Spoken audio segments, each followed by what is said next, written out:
You know, guys, I had a late night with the Cremorian Fangor beast, so, I'm gonna just shut my eyes for a bit. Go on. You know, I'm listening to everything you say, okay? Our people were one people, but then came the Zactor migration, and then the Melosian ship.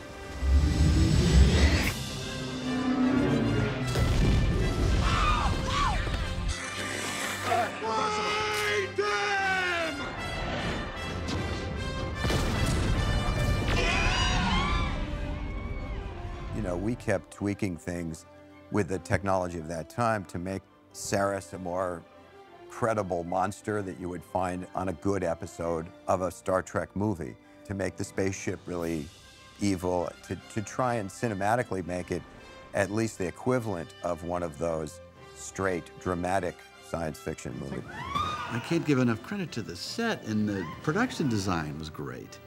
That could have been real cheesy. It wasn't. Well, I mean, basically, we have the best people on the planet helping us with the special effects. You have Stan Winston, who has done Terminator and, you know, all these amazing things, who's doing all the aliens and the monsters. And then we have Industrial Light and Magic doing all this incredible CGI and spaceship work. So between the two of them, it's quite amazing. I mean, visually, it's quite stunning. Well, we've got blue babies, very friendly little babies that like to eat each other. Big monster who can move about a mile a year. We got Grignak, the rock monster. He's actually kind of cool. You just don't want to irritate him. And then, of course, Sarris and his gang.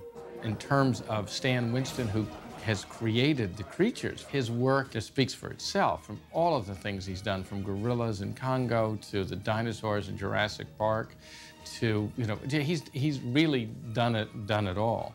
The Sarris character and all of his henchmen are makeup effects, straight makeup effects. But in the case of Galaxy Quest, we have broken new ground, and we have done stuff with makeup effects that has never been done before in film history, and that's exciting.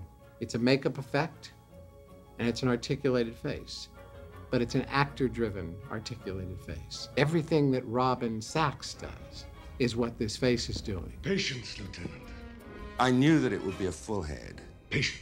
And that there would be some kind of body suiting that I would be wearing. I had no idea that there would be quite that amount of weight involved in it, because that's mainly to do with a lot of the electronic equipment, like the servos that work the head stuff and the back things weigh about 30 pounds by themselves.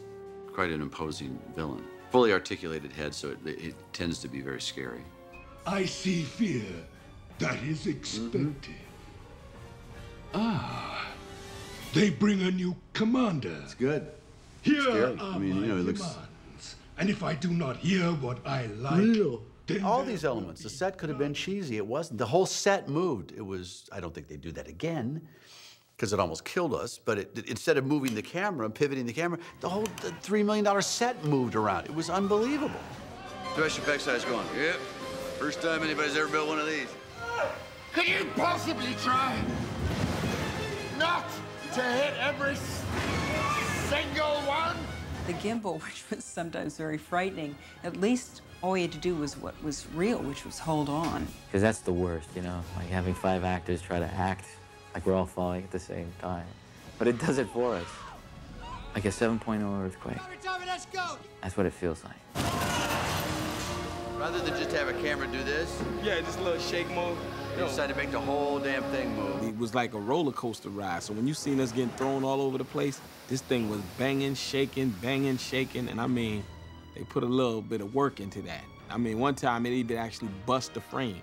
That's how much pressure it was when we were getting thrown.